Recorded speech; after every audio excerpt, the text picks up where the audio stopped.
سورہ بقرہ کی آیت نمبر 6 سے اپنے درس کا آغاز کرتے ہیں۔ ارشاد باری تعالیٰ ہوا ان الذین کفروا سواء علیہم اانذرتہم ام لم تنذرہم لا یؤمنون۔ ترجمہ: بے شک وہ لوگ جن کی قسمت میں کفر ہے، ان کے لیے برابر ہے کہ آپ انہیں ڈرائیں یا نہ ڈرائیں، یہ ایمان نہیں لائیں گے۔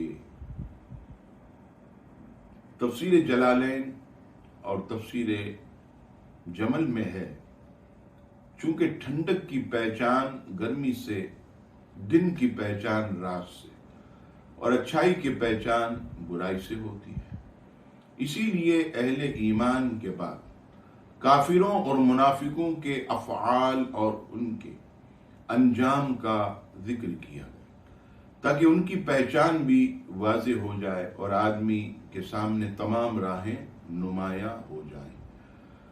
اس آیت کا خلاصہ یہ ہے کہ اے پیارے حبیب صلی اللہ تعالی علیہ وسلم، وہ لوگ جن کی قسمت میں کفر ہے، جیسے ابو جہل، ابو لہب وغیرہ کفار، ان کے لیے برابر ہے کہ آپ انہیں اللہ تعالی کے احکامات کی مخالفت کرنے کے عذاب سے ڈرائیں یا نہ ڈرائیں، یہ کسی صورت ایمان نہیں لائیں گے، کیونکہ ان کے بارے میں اللہ تبارک و تعالی کو پہلے سے ہی معلوم ہے کہ یہ لوگ ایمان سے محروم ہیں۔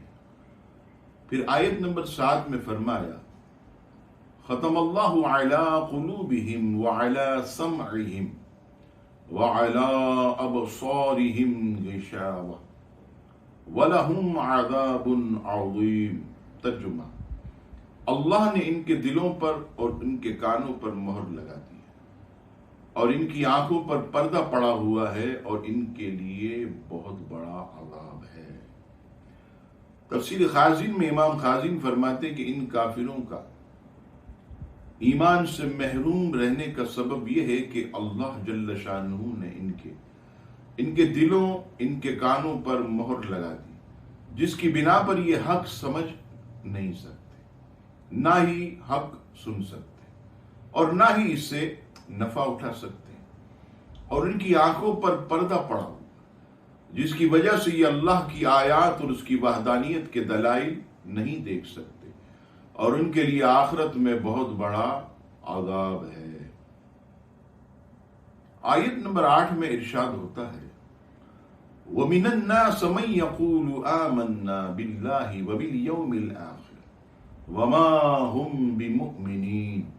ترجمہ: اور جو کچھ لوگ کہتے ہیں کہ ہم اللہ اور آخرت کے دن پر ایمان لے آئے ہیں، حالانکہ وہ ایمان والے نہیں۔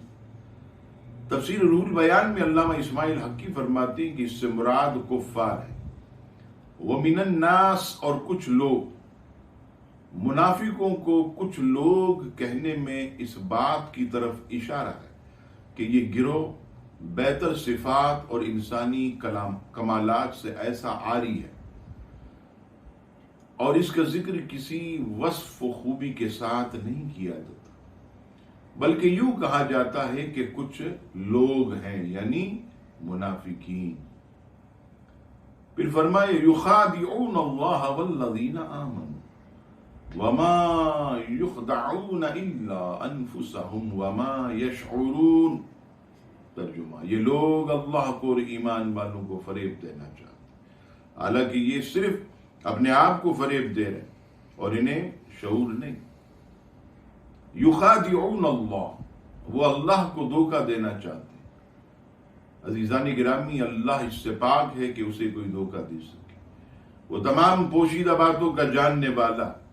یہاں مراد یہ کہ منافقوں کے طرز عمل سے یوں لگتا ہے کہ وہ اللہ کو فریب دینا چاہتے ہیں، یا یہ کہ خدا کو فریب دینا، یہی ہے کہ وہ رسول اللہ کو دھوکہ دینا چاہتے ہیں، کیونکہ حضور علیہ السلام کے نائب، حضور علیہ السلام اللہ کے نائب اور خلیفہ، اور انہیں دھوکہ دینے کی کوشش گویا اللہ کو دھوکہ دینے کی طرح، لیکن چونکہ حق تعالیٰ نے اپنے حبیب علیہ السلام کو منافقوں کے اندرونی کفر پر مطلع فرمایا، تو یوں ان بے دینوں کا فریب نہ خدا پر چلے، نہ رسول پر، نہ مومنوں پر، بلکہ در حقیقت وہ اپنی جانوں کو فریب دے رہے اور ایسے غافل ہیں کہ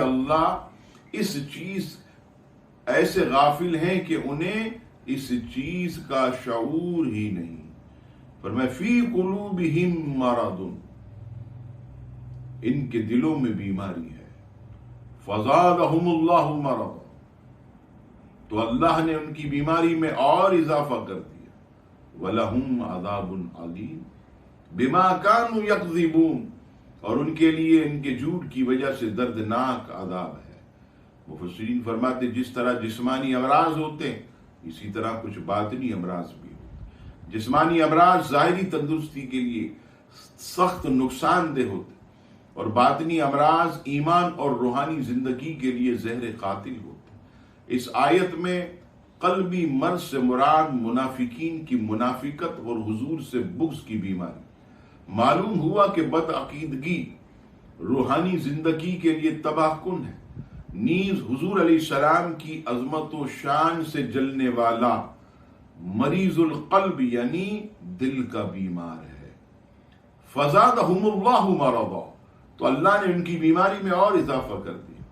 مفسرین فرماتے ہیں کہ یہاں پر کئی صورتیں ہیں مگر ہم صرف اور صرف 3 کا بیان کرتے ہیں۔ سب سے پہلی صورت، دن بدن اسلام کا عروج دیکھ کر منافقوں کے رنج و غم میں اضافہ کر دیا۔ نمبر 2، منافقوں کے دل بغض، کفر اور بدعقیدگی سے بھرے ہوئے اور اضافہ کر دیا کہ ان کے دلوں پر مہر لگا دی تاکہ کوئی وعظ و نصیحت اثر نہ کرے۔ اور تیسری چیز یہ ہے کہ جیسے جیسے مسلمانوں کی مدد و نصرت بڑھتی گئی ویسے ویسے ان کا کفر بھی جو ہے وہ بڑھتا گیا۔ پھر آیت نمبر 11 اور 12 میں فرمایا وَإِذَا قِيلَ لَهُمْ لَا تُفْسِدُوا فِي الْأَرْضِ قَالُوا إِنَّمَا نَحْنُ مُصْلِحُونَ أَلَا إِنَّهُمْ هُمُ الْمُفْسِدُونَ وَلَكِنْ لَا يَشْعُرُونَ، اور جب ان سے کہا جائے کہ زمین میں فساد نہ کرو تو کہتے ہم تو صرف اصلاح کرنے والے ہیں، سن لو بے شک یہی لوگ فساد پھیلانے والے، مگر انہیں اس کا شعور نہیں۔ اب آئیے اس آیت مقدسہ پر مزید ہم تفسیر سے کچھ بیان کرتے ہیں۔ وَلَا تُفْسِدُوا فِي الْأَرْضِ، زمین میں فساد نہ پھیلاؤ۔ اس آیت اور اس کے بعد والی آیت میں ارشاد فرمائے کہ جب ایمان والوں کی طرف ان منافقوں کو کہا جائے کہ باطن میں کفر رکھ کر اور صحیح ایمان لانے میں پسو پیش کر کے زمین میں فساد نہ کرو، تو وہ کہتے ہیں کہ تم ہمیں اس طرح نہ کہو کیونکہ ہمارا مقصد تو صرف اصلاح کرنا۔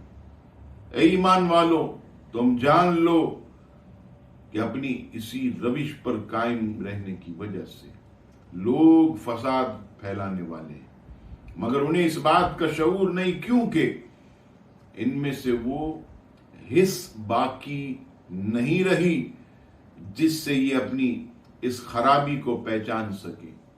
منافقوں کے طرز عمل سے یہ بھی واضح ہوا کہ عام فسادیوں سے بڑے فسادی وہ ہیں جو فساد پھیلائیں اور اسے اصلاح کا نام دیں۔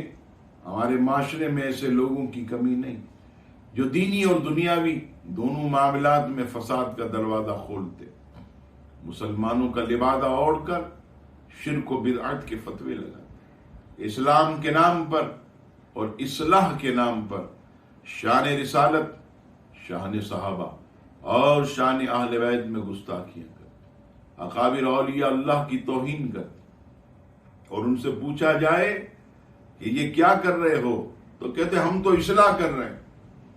میرا رب فرماتا یہ فسادی ہے، یہی فسادی ہے، یہی فسادی۔ میرے محترم دوستوں، ان فسادیوں کو پہچانیے۔ سر پر پگڑی بھی ہوگی، چہرے پر داڑھی بھی ہوگی، نام بھی اسلام کا ہوگا، ہاتھ میں قرآن بھی ہو، آگے حدیث کی کتابیں بھی رکھی ہوں، اور ایسے اپنی معاذ اللہ میٹھی زبان میں نبی رحمت علیہ السلام کے بارے میں کہیں گے کہ حضور تو کوئی چیز ہی نہیں ہے، اللہ والے تو کوئی چیز ہی نہیں ہے. یعنی یہ بیچارے توحید و رسالت کو الگ الگ سمجھے. جیسے کہ بھینگا آپ جانتے ہیں، وہ ہمیشہ ہر چیز دو دیکھتا ہے، رکھے ہوگا ایک گلاس، اس کو دو نظر آئیں گے. تو یہ ایمان کے بھینگے، یہ ایمان کے بھینگے، اور کہتے کہ ہم تو اصلاح کر رہے ہیں، ہم تو اصلاح کر رہے ہیں. میرا رب فرماتا ہے فسادی ہیں یہی فسادی ہیں جو اصلاح کے نام پر مسلمانوں کے اندر عداوت کا بیج بوتے، کفر و شرک کے فتوے لگاتے اور مسلمانوں کو آپس میں لڑواتے ہیں. آیت نمبر 13 میں میرا رب فرماتا ہے وَإِذَا قِيلَ لَهُمْ آمِنُوا كَمَا آمَنَ النَّاسُ قَالُوا أَنُؤْمِنُوا كَمَا آمَنَ السُّفَهَاءُ أَلَا إِنَّهُمْ هُمُ السُّفَهَاءُ وَلَكِنْ لَا يَعْلَمُونَ. اب آئیے آپ کی خدمت میں آیت نمبر 13 کا مختصر حصہ اور ترجمہ الگ الگ بیان کرتا ہوں تاکہ ہمارے ذہن میں یہ بات بیٹھ جائے. فرمایا وَإِذَا قِيلَ، آپ اوپر ہی کر رہے تھے، پہلے پڑھنے تو نہیں نا، اس کو تفصیل سے میں نے بولا تو اسے بیان کرتا ہوں. کرے اوپر کرے، یہ تو ہو گیا نا. آئیے وَإِذَا قِيلَ لَهُمْ آمِنُوا كَمَا آمَنَ النَّاسُ، اور جب ان سے کہا جائے کہ تم اسی طرح ایمان لاؤ جیسے اور لوگ لائے، تو کیا کہتے ہیں؟ قَالُوا أَنُؤْمِنُ كَمَا آمَنَ السُّفَهَاءُ، تو کہتے ہیں کیا ہم بے وقوفوں کی طرح ایمان لائیں؟ الا انہم ہم السفہاء ولکن لا یعلمون، سن لو بے شک یہی لوگ بے وقوف ہیں مگر یہ جانتے نہیں. اس آیت میں شان صحابہ بیان کی گئی، وہ یہاں الناس سے مراد اصحاب رسول، اور ان کے بعد ان کی کامل اتباع کرنے والے مراد ہیں. وَإِذَا لَقُوا الَّذِينَ آمَنُوا قَالُوا آمَنَّا، اور جب یہ ایمان والوں سے ملتے ہیں تو کہتے ہیں ہم تو ایمان لا چکے ہیں. وَإِذَا خَلَوْا إِلَى شَيَاطِينِهِمْ قَالُوا إِنَّا مَعَكُمْ إِنَّمَا نَحْنُ مُسْتَهْزِئُونَ، اور جب اپنے شیطانوں کے پاس تنہائی میں جاتے تو کہتے کہ ہم تمہارے ساتھ ہیں، ہم تو صرف ہنسی مذاق کرتے. مفسرین فرماتے کہ منافقوں کا مسلمانوں کو بے وقوف کہنا اور کفار سے اظہار یکجہتی کرنا اپنی نجی محفلوں میں تھا، جبکہ مسلمانوں سے تو وہ یہی کہتے کہ ہم مخلص ہیں، ہم تمہارے لیے بہت اخلاص رکھتے. اسی طرح آج کل کے گمراہ لوگوں کا بھی طرز عمل ہے، اپنی نجی محفلوں میں شان رسالت، شان صحابہ، شان اہل بیت، شان اولیاء، یہ معاذ اللہ مخالفت کرتے. اولیاء اللہ کی، اصحاب کی، اہل بیت کی. اور جب عزیزان گرامی یہ آتے ہیں اپنے کھلے میدان میں تو کہتے نہیں ہم تو اصحاب رسول کے بھی ماننے والے ہیں، اہل بیت کے بھی جاننے والے، اولیاء اللہ کے بھی.